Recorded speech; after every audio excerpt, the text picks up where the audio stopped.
I'm Eric Loy, and welcome to Eric Loy Interviews. On this podcast, we talk with folks from the VTuber community on their channels, their talents, their stories, where they come from, and their plans for the future. The doctor is in the house. Hi, doctor. Hello, hello. Please introduce yourself to everybody. Hello, everybody. My name is Doktor Axel. I am a variety VTuber, mainly streaming on Twitch, but I also do some content on YouTube, and I'll be taking care of y'all from here on in. And appreciate that, and I hope you take my insurance, because very little other people will in this particular area of the country. I would appreciate that. So, how long have you been streaming? In total, this is now year 4 that I'm starting, but I've Wow. only been doing VTubing for roughly over 2 years. So, what made you do the switch between streaming and VTubing? So I love telling this story because it is utterly ridiculous. Perfect. Basically, I was doing my regular content. I was a regular face cam streamer, and this next part I'm going to say is important. I have 2 cats at home. Yes. I was like playing with my cats, petting them as I usually do, and I have this it's my fiance's cat. It's a Bombay kitty, so a little tiny black cat, and we like to blow raspberries on her tummy. It's adorable. She just kind of looks at you like, well, what are you doing, human?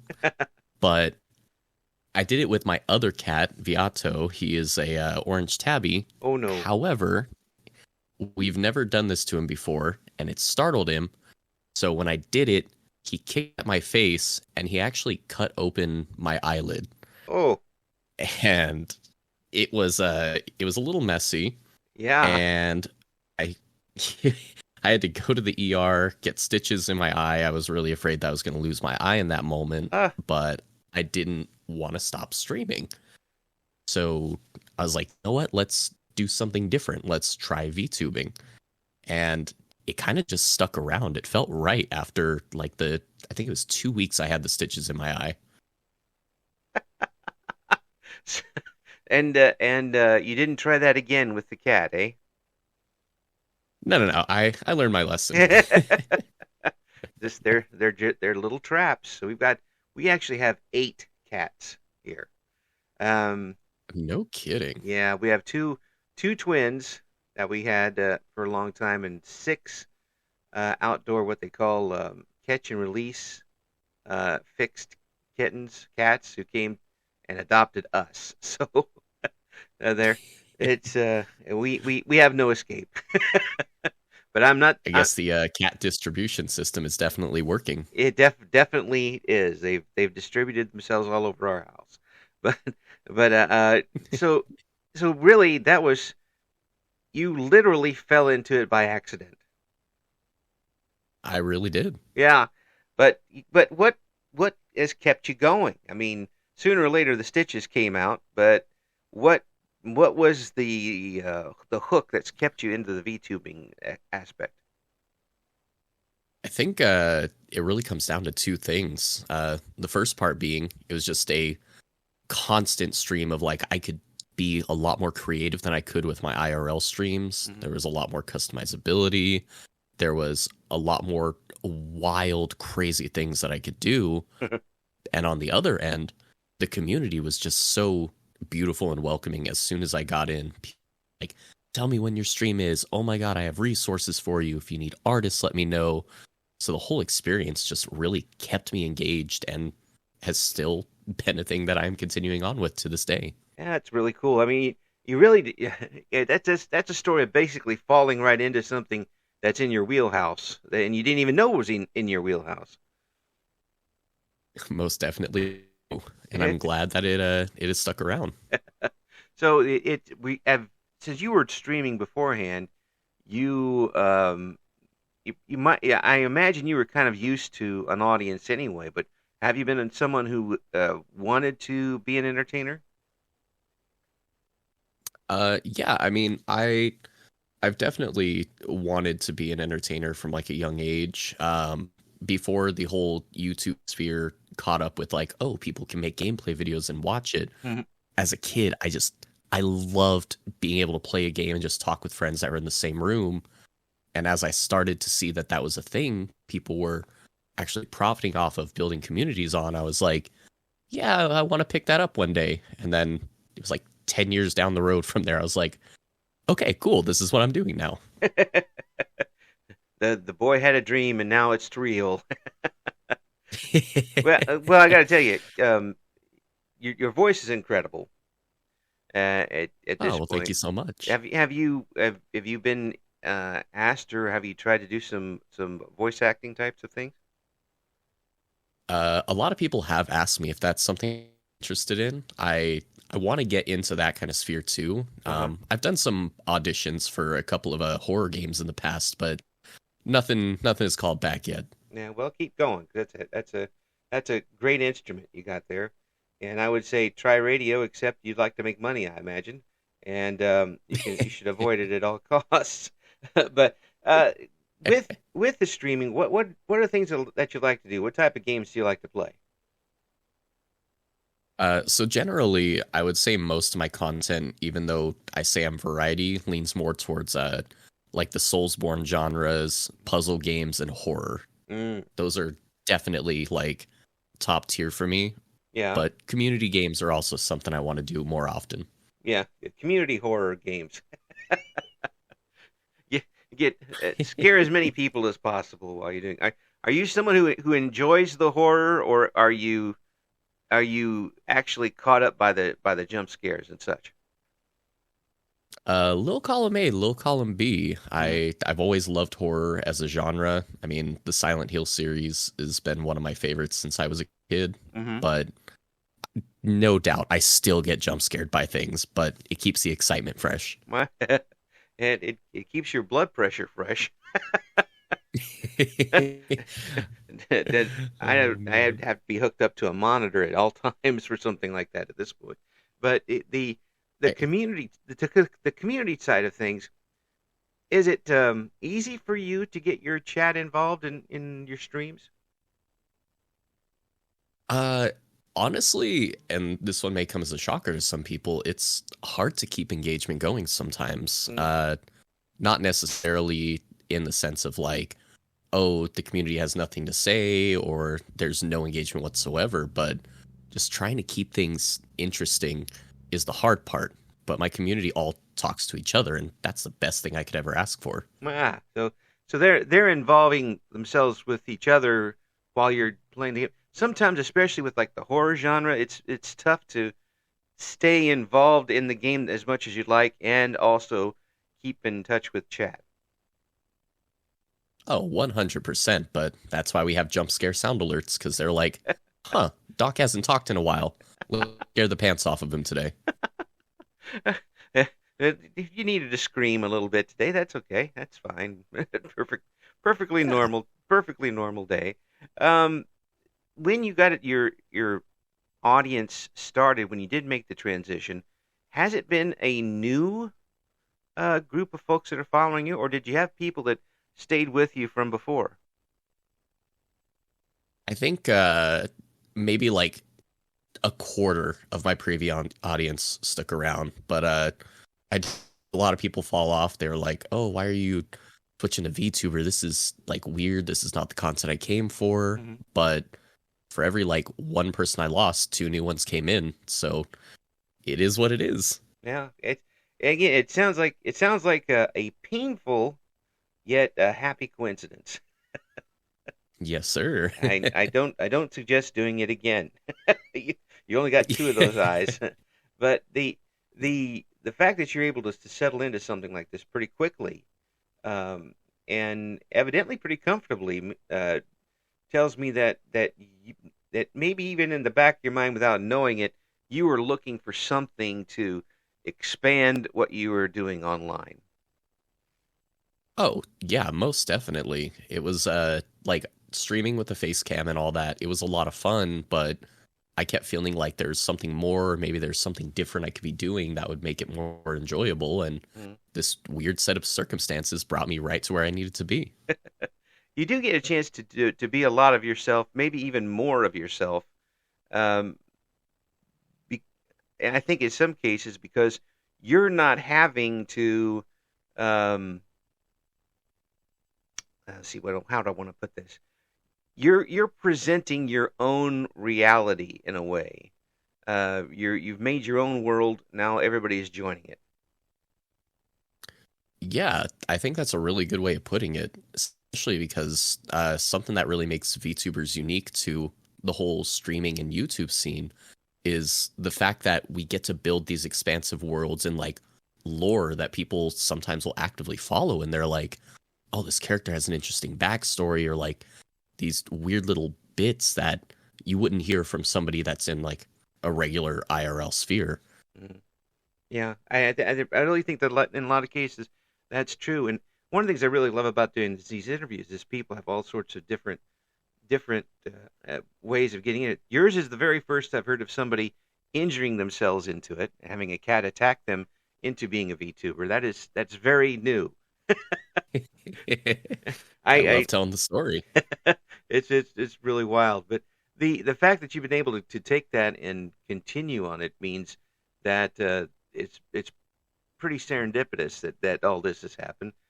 Since you got started and you got off to a good start, uh, have there been some things that you've realized you can do now that you've always wanted to do online?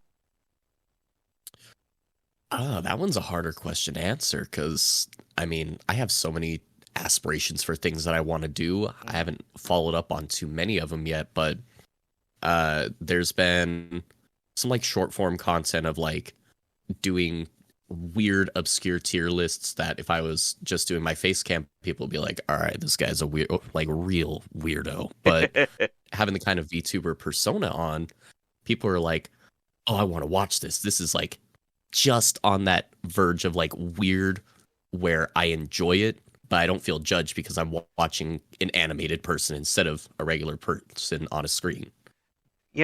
I think you put it in a way that I never thought of before for the watchers, because in a way, because they're not showing their faces either.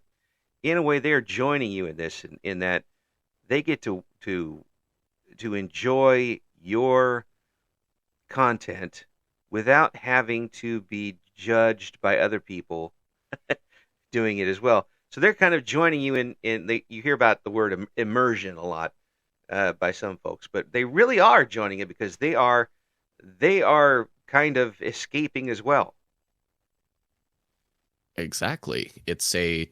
You have a faceless person behind an avatar, but you Mhm. also have chat that's faceless. And it's like you said, that immersion comes into play where you don't really like feel too judged. Like you feel in a nice carefree zone where you're like, this is my place to be weird. Let's roll with it. Yeah, I've managed to do that for about 50 some years. I was in radio for a long enough time where you just kind of get used to it. But the someone you've got a chance now to have an audience of people all over your potential audience is billions. I mean, it's no one's going to have billions of people on at one time. Has that ever got to you occasionally where you realize that, hey, there's a lot of people paying attention to what I'm doing? Yeah, there's another small story with that. Because my viewer like retention or like my average views, it's not the highest right now, but there was a point, right when I was about to do that VTuber transition Mhm. where it wasn't like a full raid, but there's a larger streamer by the name of Bruce Green. A lot of people know him from Funhouse. Mhm. He actually stopped in on my stream while he was streaming, not like talking to me directly through Discord or anything, but he was like, let's watch some people with lower views. I think it was like 200 something people just suddenly in my chat. And that moment of realization hit where I was like, oh man, there's a lot of eyes on me right now. I gotta make sure I'm entertaining. Gotta make sure I say things correctly. I can't be stumbling over my words. And that's really what set me off on like, okay, if I'm gonna do this, I gotta take it a little bit more seriously. It's like dance, Doc, dance. That's exactly how it felt. Here's your chances, and were you able to? Do you think you were able to catch some of those folks and bring them back? I think out of all the people that came through, I had three that stuck around that still are like semi-regular viewers to this day. Well, it's still you got to get yourself out there, and I've used the term with some VTubers, marketing a little bit, and they hiss and throw the sign of the cross at me, but you really do have to, if you're going to expand, you have to look for your audience sometimes, and not just wait for your audience to look for you. Oh, agreed. Like you got to treat it almost like a business because if you're trying to make your money off of it at the end of the day, it is a business, and that's why my best friend has kind of become a second in command as a borderline content manager for me. Mm. Oh, are they someone you bounce ideas off of, or are they someone who stops you as you get started, thinking, "No, don't do that." It's a nice bouncing back and forth, and sometimes it'll be like 4 in the morning because he lives in a different time zone, Hmm. and I'll like wake up because I'm just like, okay, gotta go to the bathroom. I'll look at my phone, and he's got like three new content ideas for me, and he's like, hey, this thing you did that didn't work, try it this way instead, Mm. and we've done it, and it's been fantastic. The results have shown. Oh, that's good. That's great to have somebody there who you can bounce out and who can not only come up with original stuff and modify the stuff that you've been doing, but you can bounce ideas off of and say, "Hey, is this going to float or not?" Because especially when you get those ideas at 2 o'clock in the morning, sometimes they're just gibberish, and you don't, and the next day you realize exactly what you wrote down. But you've already kind of built up, even if it's one person, a small, um, say, entourage isn't a good word, but uh, people who are interested enough to help you out in your VTuber career. Yes, sir, most definitely. Yeah, so it sounds like you've got things pretty much, your ducks are in a row for the most part. Yep, I just got to focus on the content itself, make it better, keep improving, keep the audience having fun. Yeah. Now, so what's next on the horizon? Have you got any big plans this year? So there's a game show actually that I'm working on at the moment, but I don't Uh-huh. want to give too many details on that for anybody who may eventually come into it. Yeah, that's it. Um, That's a teaser, folks. That's a teaser. there's a little bit of a teaser, and Yeah. then there's also what I'm trying to get done by the end of the year is a line, Is a what line? merchandise line. Oh, okay. So now you're really going business. Hey, He's, what can I say? I'm the he's doctor. the doctor's gone corpo. Yeah, but that tells me that you're pretty confident in what you've got going on, which is a good thing. And obviously, you're enjoying yourself. Oh, definitely. It's something that I would be continuing to do to this day, but I'm glad I am. Mm. So, are there any games coming out that you're looking forward to and to get online and stream? It's funny you mentioned that. There's actually one releasing today called Another Crab's Treasure, which is like a Souls-like where you play as a little hermit crab that's lost his shell. And before I got on here, I was like, "Is it out yet? Is it out yet?" And it's still got like an hour until release. So, what is this game going to be about? So this game, I forget the main character's name, but he's a little hermit crab. He Mhm. loses his shell, and essentially you're trying to find like this big treasure to trade back for your shell for the person who stole it, but it plays like a Soulsborne games like Dark Souls or like Elden Ring, and it just looks so much fun. Do you ever wonder what these folks are how these folks think when they come up with the ideas for the games? All the time. I mean, And it's such a fun little like rabbit hole to go down. yeah, I bet there have. I mean, from what it sounds like, you're going to have fun with this game. But who would have thought of something like that? I don't know. I sit there and I'm like, is this somebody who was, going to college to be a marine biologist and said, screw it, I'm gonna start making video games, but I still love sea life, or like just that thought process is fun to think about. Someone's sitting eating a slice of pizza at their favorite restaurant, and they're like, hey, you know what? Hermit crabs. I'll do a game about hermit crabs, and And it bites on a napkin, and they go from there. Are there any games you've got on your shelf you'd like to stream and you haven't got to them yet? You know what? That's a good question. I have my Steam library right here. Let me see what's sticking out. Um, Now we go into the closet. right. Hmm. Uh, I mean, some of these are like more of games that are off-stream plays for me because they're relaxing, but I feel like could be fun. So like there's Balatro, which is a fun roguelike based around poker. Mm. There's let me see, Helldivers 2 I've never streamed, but I love playing it. And I've got a couple of little one-offs in there that list could go on for hours if I were to sit here and name them all. Well, I haven't really asked you about the collaboration with folks. Have you found that easy? And is it? And I imagine it would be.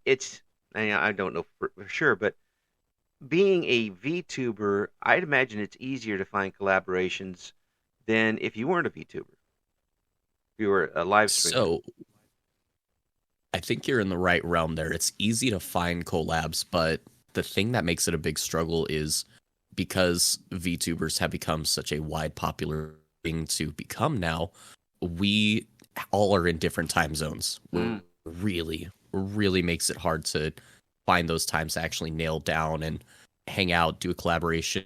But I've got some that I'm planning for, I think it's like the end of this or like the beginning of next month. So starting to get there. But I'm Yeah. also a very kind of like in myself reclusive. Like I'm not too super social outside of streams. So setting up the collabs, that's a big struggle for me. Yeah, and it is a lot different.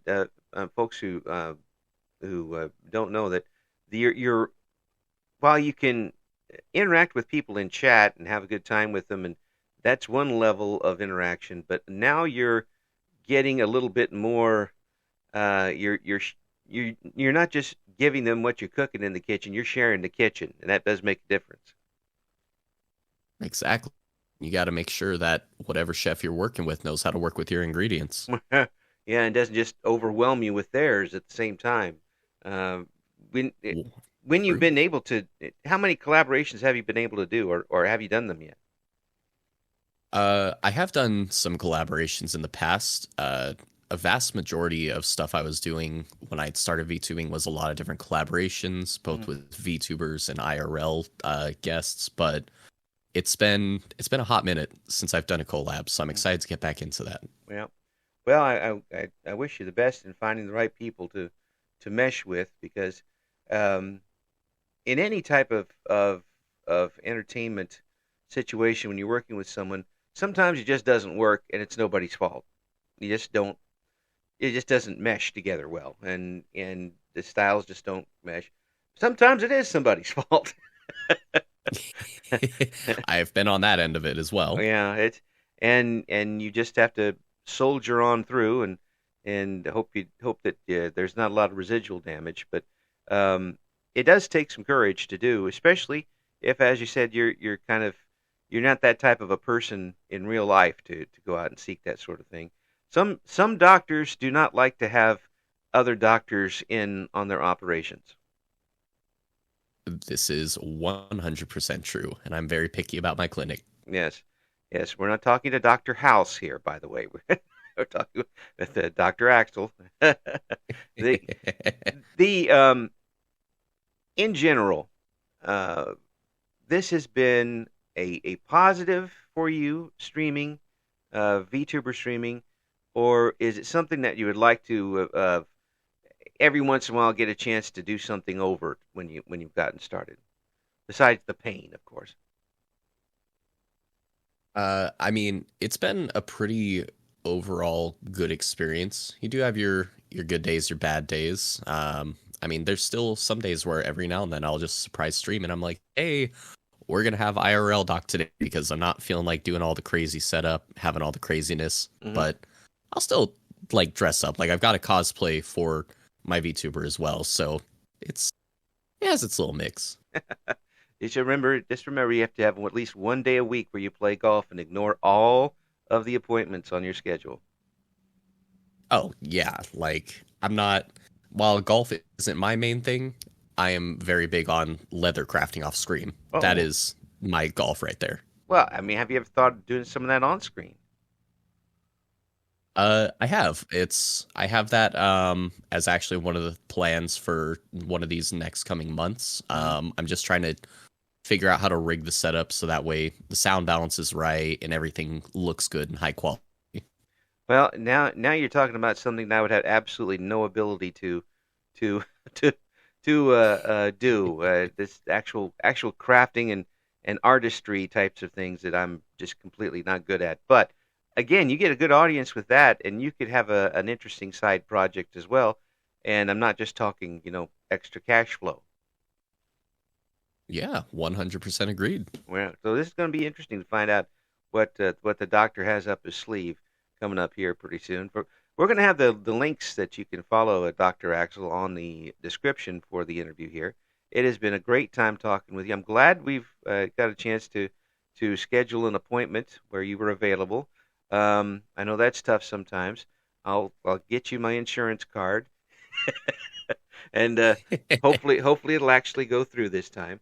But it sounds like you got everything going good, and I'm glad because folks are going to get a chance to enjoy and continue to enjoy what you have to offer. So congratulations. Thank you so much. It's been a pleasure being on here. I've had a really good time.